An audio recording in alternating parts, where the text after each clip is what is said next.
What happens when the foundation of your life cracks in a single night?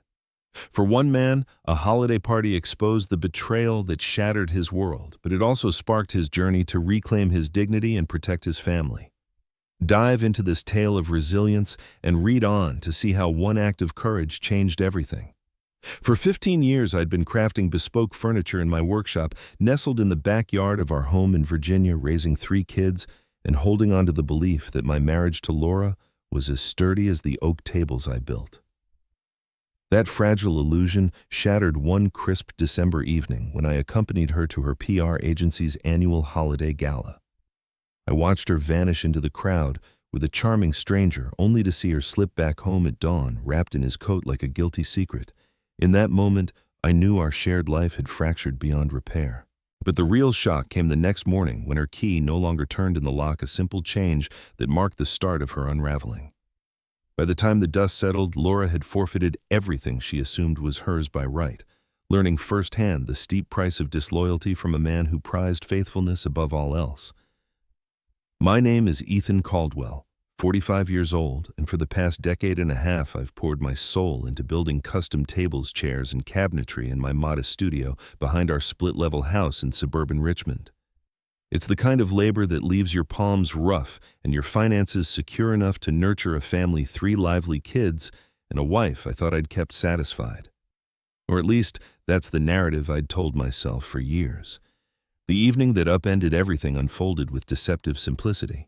Laura, a mid-level consultant at her bustling PR firm, had received her invitation to the agency's yearly Christmas bash held at the opulent Grand Regency Hotel in the heart of downtown. In past years, she'd always waved off my offers to join, insisting I'd be out of my element amid the endless chatter about media strategies and client pitches. This time, though, she was adamant. "You really should come, Ethan," she said, her reflection in the bedroom mirror catching her as she adjusted the flowing sapphire blue dress that hugged her figure just right. "Meet the team, they're a fun bunch, and wait till you hear from the new creative director. He's full of innovative concepts for lifestyle branding that could even tie into your woodworking." I should have tuned into the subtle lilt in her voice when she dropped his name or questioned why she'd splurged on that dress without a word to me. Why the extra half-hour fussing with her curls and eyeliner? But my mind was elsewhere, fixated on a lucrative commission. I'd just secured a full suite of dining furniture for a trendy restaurant chain expanding into Richmond. I wasn't in the habit of dissecting my wife's moods, not when the workshop demanded so much focus. The Grand Regency lived up to its name with its gleaming hardwood floors, cascading chandeliers, and walls adorned with abstract art that screamed sophistication. Dressed in my best wool jacket and slacks, the ones I saved for rare occasions, I felt like a fish out of water, trailing Laura as she navigated the room with effortless grace. She made the rounds, introducing me to her stern but affable boss and a handful of colleagues whose names blurred together in the hum of small talk. Yet there was an undercurrent to her energy that night, something electric and unsteady, like a storm brewing just beyond the horizon. That's when he entered the picture. Julian Pierce materialized like he'd been scripted for the scene, exuding the polished allure of a high-end magazine, spread impeccably tailored suit hair styled with precision, and a disarming smile that hinted at hidden agendas. When Laura brought us together, his handshake was confident, but lacked the calluses of someone familiar with manual toil. It screamed boardrooms, not blueprints. "Ah, the master craftsman himself." Julian drawled, his tone as rich and smooth as a fine bourbon on the rocks. "Laura's been singing your praises non-stop about those heirloom pieces you create." That caught me off guard, Laura raving about my work. She seldom delved deeper than inquiring about incoming payments or when I'd wrap up a late-night session in the studio. Our conversations had devolved into logistics, school pickups, grocery lists, bill deadlines, leaving little room for the passion I poured into my craft. As the cocktail hour wore on, I observed them from afar, nursing a club soda, while Laura sipped her Chardonnay. Nothing overt crossed the line, no blatant flirtation that I could call out. But the signs were there if you knew where to look, her laughter ringing a fraction too brightly at his witty remarks, the subtle tilt of her body toward him as he spoke, her fingers lingering just a beat too long on his sleeve during a shared anecdote. It was around 9 o'clock when I decided it was time to call it a night. Our youngest Liam had an early rehearsal for his school holiday play the next morning, and Mason, our eldest, had been pinging my phone about needing guidance on his college application essays. I scanned the bustling ballroom, weaving through clusters of guests, but Laura was nowhere in sight. I checked the restrooms first, then the bar, where waitstaff polished glasses under soft lighting. Even stepped out onto the chilly terrace overlooking the city lights, hoping she'd sought a breath of fresh air. Nothing. Back inside, I noticed Julian's table, his chair empty, his overcoat casually draped across the back as if he'd departed in haste. A knot formed in my chest, tightening with each passing second. I conducted a more thorough search, questioning the coat check attendant, who shook her head apologetically, no sign of my wife. The valet outside, bundled against the winter wind, was more forthcoming. Yes, Mr. Pierce had retrieved his sleek black sedan about 20 minutes prior, and a woman fitting Laura's description, elegant blue dress, dark curls, had climbed into the passenger seat. The realization hit like a sledgehammer. I'd escorted my wife to an event, and she'd left with another man. The drive home blurred into a silent haze, my knuckles white on the steering wheel as streetlights flickered past. Every red light stretched into eternity, forcing me to dissect the evening's events to connect dots I'd willfully ignored. The new dress, the insistent invitation, the lingering touches. How long had this been simmering? How blind had I been, buried in wood shavings and client deadlines? Sleep evaded me that night. I retreated to my workshop, surrounded by the comforting chaos of half-assembled pieces. A walnut dining table awaiting its final sand stacks of cherry wood planks, the faint aroma of varnish and sawdust that usually grounded me. But tonight it offered no solace. My mind raced through excuses. Perhaps it was a late-night strategy session, or she'd felt unwell and accepted a ride. Rationalizations that my instincts dismissed as naive. Deep down, I knew the truth, even if admitting it felt like swallowing broken glass. Around 4 a.m, headlights pierced the darkness, sweeping across the front yard before winking out. From the workshop window, I watched as Laura's car pulled in, her figure emerging tentatively. She approached the front door with exaggerated care, easing it shut behind her like a teenager dodging parental radar after curfew. I waited an hour, letting her settle before entering the house myself. The kitchen light was on, and there she was, fiddling with the electric kettle for tea, still clad in that sapphire dress. Her hair was tousled makeup, faded into smears, and most damningly, she wore a man's overcoat that wasn't mine. Charcoal gray, expensive wool reeking of unfamiliar cologne. "Where were you?" I asked, my voice level despite the storm raging inside. She didn't glance up, focusing on measuring loose tea leaves. "Julian offered to review some campaign drafts with me," she replied, her tone as breezy as if recounting a grocery run. "We headed to his office downtown. Time just flew by." Now she met my eyes, and I saw it not remorse or embarrassment, but a cool calculation assessing how much I'd buy. Actually, he sees real potential in artisanal branding. Thinks it could boost your furniture line, get you featured in lifestyle mags. The coat hanging loosely on her frame contradicted every word. So did the small reddish mark peeking from beneath her collar, not quite concealed by a stray curl, a hickey plain and simple. "Whose coat is that?" I pressed. She looked down, feigning mild surprise as if she'd only just noticed it. "Oh, this Julian's. The office was freezing and he lent it to me." "And you didn't think to return it?" She shrugged, turning to face me squarely. "Ethan, you're overreacting. It was purely professional brainstorming ideas that could benefit us both." Her deception hung in the air like smoke, thick and undeniable. Yet there she stood, unyielding, expecting me to nod along and pretend. In that instant, something fundamental shifted. Our marriage hadn't snapped overnight. It had been fraying thread by thread, and I'd been too engrossed in my tools and timelines to notice the unraveling. "I'm heading up for a shower," Laura announced, brushing past me toward the stairs. "The kids will be stirring soon. Liam's got that play practice." She was right. In a couple of hours, Liam would bound down for breakfast, Emma chattering about her weekend plans and Mason needing that essay review. Life's routines would churn on, oblivious to the chasm that had opened beneath us. But everything had changed, and by Sunday afternoon, I'd solidified my resolve. While Laura was at her weekly Pilates class, stretching and centering herself in ways our marriage apparently couldn't, and the kids were scattered to soccer practice and part-time jobs, I made a quick run to the local hardware store. I picked up a set of robust Yale deadbolts, the kind resistant to tampering designed for maximum security. Back home, I installed them methodically on every exterior door, each screw turn, a deliberate step toward reclaiming my space. The work mirrored my furniture, crafting precise, unhurried building, something lasting from the ground up. These new locks weren't just metal, they symbolized boundaries, choices about who deserved access to my world. Mason, my 16-year-old, returned first around 5, his backpack slung over one shoulder from his shift at the local bookstore. He immediately spotted the fresh hardware on the front door, running a finger over the gleaming brass. "Dad, did you swap out the locks?" he asked, his brow furrowed in curiosity. "Yeah, just upgrading our security," I replied evenly, not ready to unload the full story yet.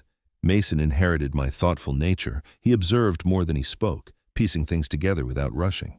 He shot me a sidelong glance that suggested he sensed more beneath the surface, but respected the boundary heading upstairs without further probing. Emma and Liam tumbled in 20 minutes later, faces flushed from their soccer scrimmage, debating who had nailed the best goal. They barely glanced at the new locks, too wrapped up in their sibling rivalry to notice the subtle shift. Emma, 14, and ever the organizer, grumbled about her homework load before vanishing to her room. By 6:30, Laura pulled into the driveway, her yoga mat tucked under her arm, radiating that post-class glow that once made my pulse quicken. Now it only evoked the image of her disheveled return at dawn, flushed from whatever had transpired in Julian's company. I positioned myself on the front porch, idly polishing a chisel from my toolkit, the winter sun dipping low. Laura approached with her usual stride keys, jingling mid-sentence about a hilarious slip-up her instructor had made during Downward Dog. Then she inserted her key, and nothing. She twisted it again, jiggling with increasing frustration, assuming she'd grabbed the wrong one from her ring. Finally, she inspected the lock closely, her expression shifting from annoyance to realization. "Ethan," she called through the door, her voice muffled but edged with confusion. "Why isn't my key working?" I rose slowly, turning the handle to open the door just enough for conversation. There she stood on our own threshold, key dangling uselessly, wearing the same puzzled look I imagined she'd rehearsed for moments like this. "I changed the locks," I stated calmly, meeting her gaze without flinching. "What? Why on earth would you do that without consulting me?" Her tone sharpened confusion, giving way to indignation. "For the same reason you slipped off to Julian's office without a word to me." Her face cycled through emotions, bewilderment, outrage, and then fleetingly a glint of admiration, as if seeing me anew after years of taking me for granted. "Ethan, this is ridiculous. We need to discuss this rationally, like mature adults." "We do," I agreed. "But first you need to figure out where you're sleeping tonight, because as of now, this isn't your home anymore." The following day, the reality sank in for her. Laura stood on the porch again, key in hand, staring at the unyielding door as if willpower alone could make it yield. Behind her, our nosy neighbor Mrs. Carter busied herself with her rosebushes, clippers in hand, but her ears were clearly tuned to the drama. "You can't be serious, Ethan," Laura said, her voice dropping to a hiss to avoid a scene. "This is my house too. Our children are inside." "The children you abandoned at the party to go off with your new flame?" I countered, stepping aside but blocking entry. "They're in there now doing their homework, puzzled about why Mom's been so distant lately." "I told you it was just business," she insisted, but her conviction wavered. Business that involved coming home in his coat. Business that left a love bite on your neck. I leaned against the doorframe, arms crossed, my stance unyielding. "Laura, I work with wood, not fools. I'm not buying it." That struck a nerve. Her jaw clenched, the facade cracking for a split second.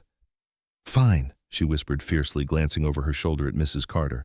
"You want the truth?" "Yes, I spent the night with Julian. Yes, we've been seeing each other, but our marriage, it's been a shell for years, Ethan. We're more like cohabitants than spouses sharing space, not lives." "So your solution was an affair instead of a conversation?" Her laugh emerged, bitter, devoid of joy. It's a conversation, when between your endless hours in the workshop, shuttling the kids around, and your weekend builds. Tell me when I was supposed to pencil in a heart-to-heart about how isolated I've felt. You could have started any time over the past 20 years. I shot back. "I tried, Ethan. You were always too preoccupied to hear me." Her words landed like a punch, because there was a kernel of truth in them. I'd thrown myself into the business, ensuring our mortgage was paid. College funds grew and vacations happened. Providing had been my love language, but perhaps I'd overlooked the emotional gaps widening between us. Still, neglect didn't excuse infidelity. "What happens now?" I asked, my voice steady. "Now you let me in and we sort this out reasonably. The kids don't deserve to witness their parents bickering like this." I shook my head. "The kids are about to see their dad stand his ground for the first time in a long while.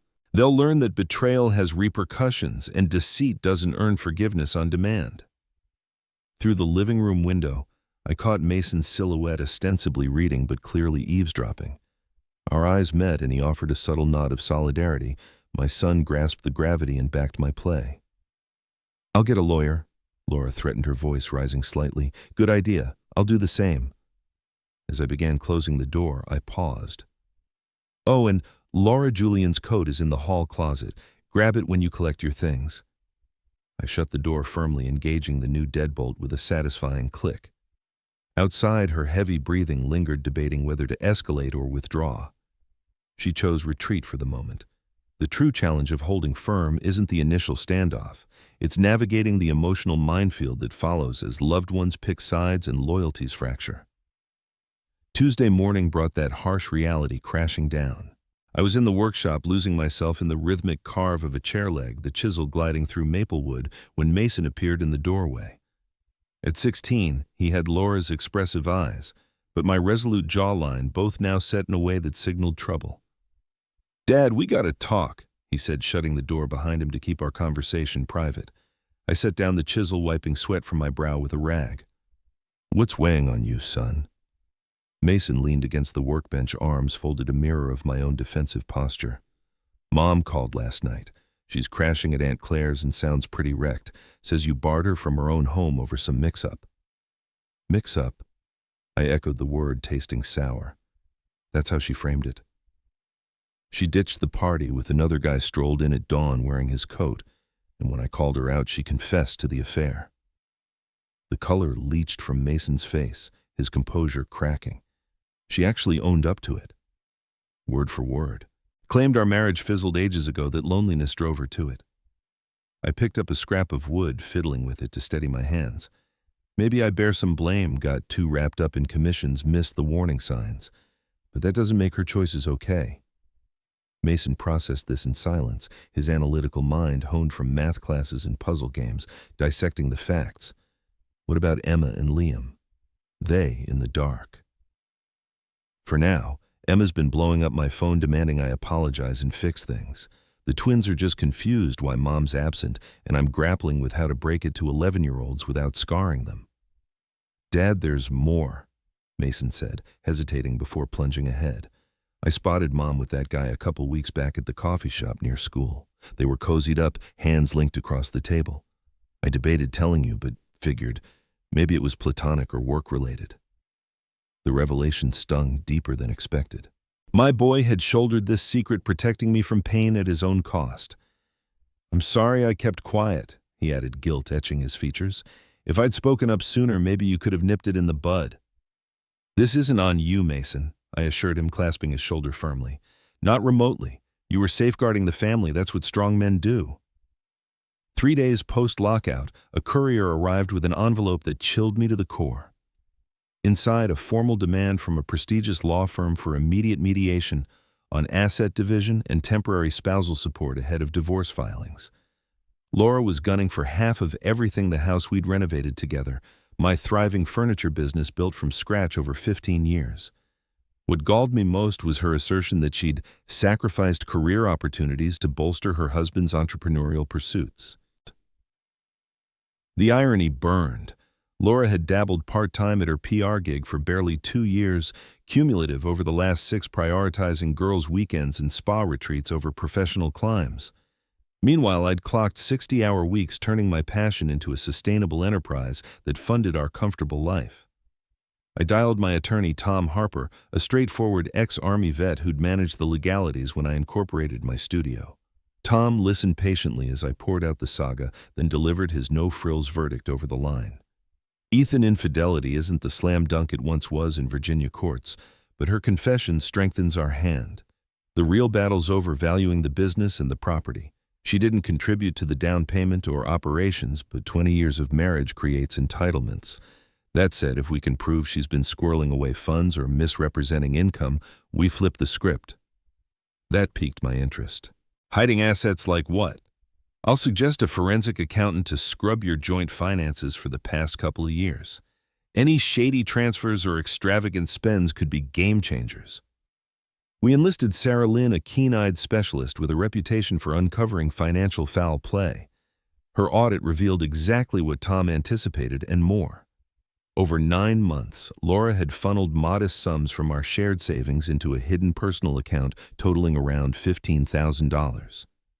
But the credit card trail was damning charges for high-end apparel from boutiques I'd never stepped foot in, lavish dinners at upscale spots like the Jefferson's rooftop restaurant, even a weekend escape to Charleston she'd passed off as a professional conference. Receipts painted a vivid picture: intimate meals for two with wine pairings, couples massages at luxury spas, bookings at a quaint boutique inn renowned for its romantic seclusion. She's been bankrolling her extramarital activities with communal resources, Sarah explained in our conference room meeting, spreadsheets laid out like evidence in a trial. This pattern screams deceit and fiscal irresponsibility. The knockout blow came courtesy of Mason, who'd turned amateur detective with his laptop skills, scouring social media profiles and public records. "Dad, check this out," he said one evening, angling his screen toward me. "Julian Pierce isn't some ordinary exec. He's got 2 ex-wives, both citing serial adultery in their divorce docs." Digging deeper, a pattern emerged. Julian preyed on committed women, deriving twisted satisfaction from dismantling stable homes. Laura had waltzed straight into his web, dragging our 20-year union down with her.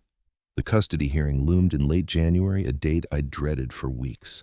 Laura's legal team, led by the sharp-tongued Diane Brooks, aimed to portray me as an overbearing spouse who'd cruelly exiled his wife from her own domain.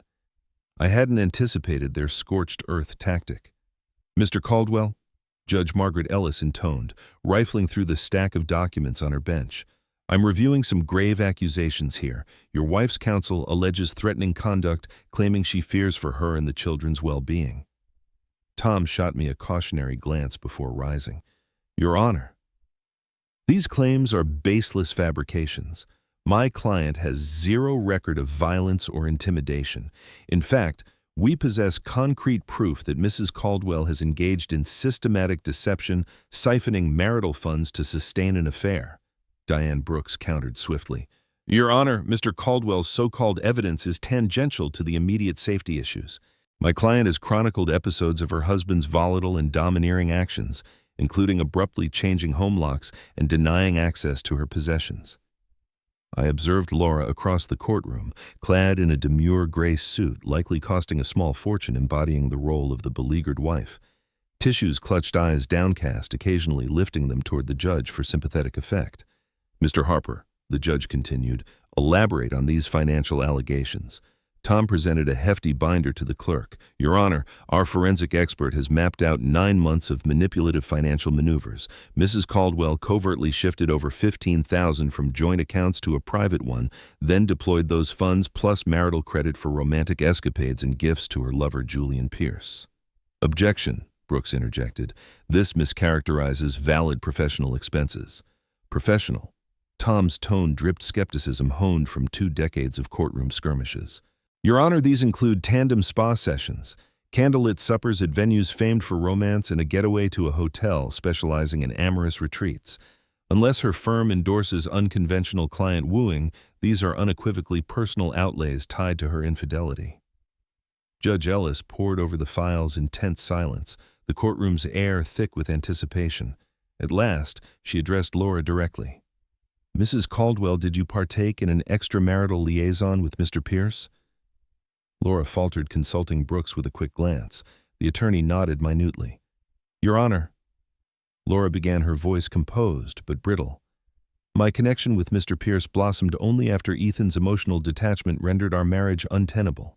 He fostered an atmosphere of isolation and undervaluation. Julian provided the affirmation absent from my home life for years." "That evades the query, Mrs. Caldwell. Did you or did you not conduct an affair while wedded to your husband?" A prolonged hush, then a murmured, "Yes, Your Honor." The judge jotted notes before declaring, "I'll mandate supervised visitation pending comprehensive evaluation. Mr. Caldwell, you'll have the children Monday to Wednesday, Mrs. Caldwell Thursday to Saturday. Weekends alternate. No disparaging the other parent in the kid's presence." It wasn't the decisive win I'd envisioned, but it beat the catastrophe Laura had engineered.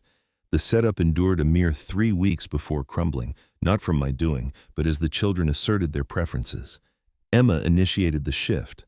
My 14-year-old had initially rebelled against the split, convinced I was overreacting and that parents should reconcile like sensible grown-ups. But after her second stint at Laura's rented apartment, a cramped 2-bedroom in a generic complex, something snapped. "Dad, can I bail early and come home?" Emma phoned one Tuesday evening, her voice laced with exasperation. "Mom's got Julian over for dinner again, and it's super awkward. They're all lovey-dovey, and she expects me to cheer them on like it's normal." "What do you need, sweetie?" I asked gently. "I just want my own bed, my routine. I don't want to fake happiness about what she did. And Dad, I'm sorry for hassling you about the locks. Mason filled me in on the real deal."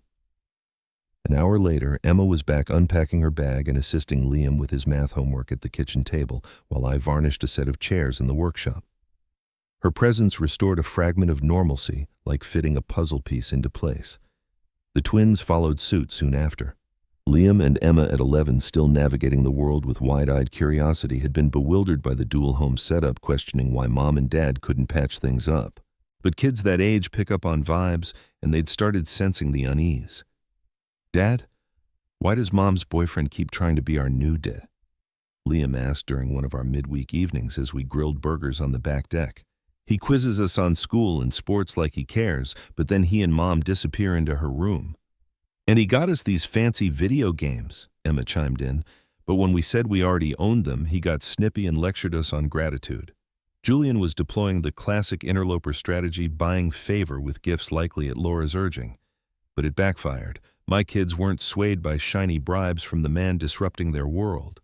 "You don't have to force liking him," I advised, treading carefully around the judge's gag order, "and gratitude isn't owed for unwanted stuff." By week's end, both twins requested early returns, yearning for their familiar bed's gaming console and the steady rhythm of our home. More crucially, Julian's forced charm grated his resentment towards someone else's brats, seeping through despite efforts to mask it. Mason alone adhered to the schedule, but strategically he'd become our family's covert operative, noting Julian's antics and Laura's volatile swings. "They're clashing constantly," he confided during a late-night workshop chat as I planned a plank. "Julian dodges any talk of commitment, keeps mentioning job opportunities out of state. Mom's realizing he's not in it for the long haul. Caught him messaging another woman yesterday." Mason paused, piecing his intel. "I think she's waking up to the fact she torched our family for a flake." The custody framework meant to foster stability instead illuminated Laura's priorities, and they didn't center on the kids. Julian's departure was as slick and spineless as his arrival. It began with flaked plans and ignored texts, culminating in a breakup via message that reeked of cowardice. "This whole mess is overwhelming me right now. Gotta prioritize my career, can't handle the divorce drama. Take care." In under a day, he'd pivoted from vowing futures to discarding Laura like yesterday's news. She'd gambled 20 years of marriage on a man too gutless for a face-to-face farewell. The fallout was swift and savage. Laura's apartment devolved into a den of despair, crumpled tissues, drained wine bottles, takeout containers piling up, according to Emma's begrudging welfare check. "Dad, she looks awful," Emma reported, concern mingling with resentment. "Keeps muttering about the biggest mistake ever, how it all spiraled so fast." But I'd ceased being her fallback. When Laura called, tears streaming, pleading for reconciliation, I listened courteously before delivering my unwavering response. "You picked Julian over our vows, our kids, the life we forged. His flakiness doesn't wipe the slate clean." "But Ethan, if you suspected what he was, why no warning?" The sheer gall floored me. Would it have mattered you were so fixated on blaming me for your unhappiness that you ignored every alarm bell, every clue he was just playing you? The divorce plodded onward with procedural inevitability. Tom had compiled an ironclad dossier, proof of the affair, fiscal fraud, and bogus abuse claims. The evaluator's report heavily favored me, with all 3 kids voicing a strong desire to reside primarily with Dad. The final hearing felt almost subdued. Laura sat at her table, a shadow of her vibrant self, while Brooks mounted a half-hearted defense for a client doomed from the outset. "Mrs. Caldwell," Judge Ellis inquired during closing statements, "any final words before my ruling?" Laura rose unsteadily, hands trembling. For a heartbeat, I thought remorse might surface, a genuine apology for the havoc wreaked. Instead, "Your Honor, I seek fairness. Mistakes were made, but 20 years as Ethan's wife entitles me to something." Even then, accountability eluded her. She remained the aggrieved party, meriting pity and payout. The judge granted me full custody, the house, and sole proprietorship of the business. Laura walked away with a modest lump sum and restricted supervised visits, no alimony, no stake in my workshop or inventory. Justice delivered with icy precision, just as I'd come to appreciate it. 6 months post-finalization, our existence had coalesced into a gratifying routine. The kids flourished. Mason earned a full ride to Virginia Tech for engineering, channeling his analytical prowess. Emma shone in her sophomore year, even assisting with my business's online presence. Liam dove into middle school wrestling, burning energy productively. The house buzzed with purpose, no longer a war zone, but a haven.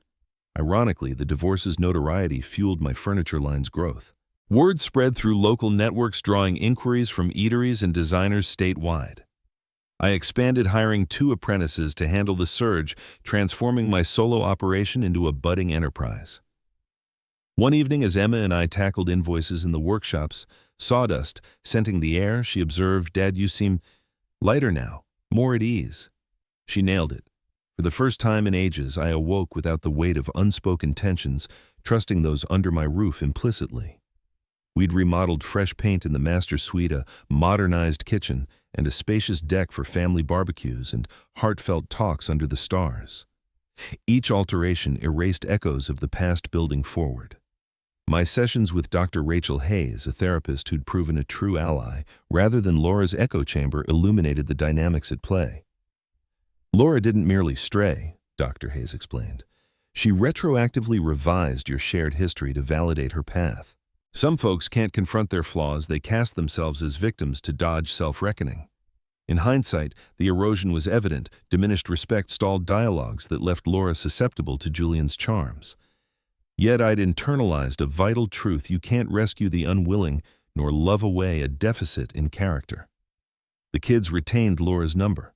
Forging ties with her was their prerogative as they matured, but they'd grasped that family transcends biology. It's forged in reliability, kept promises, and prioritizing collective good over fleeting whims. As I secured the workshop that night, laughter drifted from the house windows, my children secure in a home where integrity reigned. It diverged from the blueprint I'd sketched 25 years back, but it surpassed the facade we'd endured. And that sufficiency bloomed into abundance.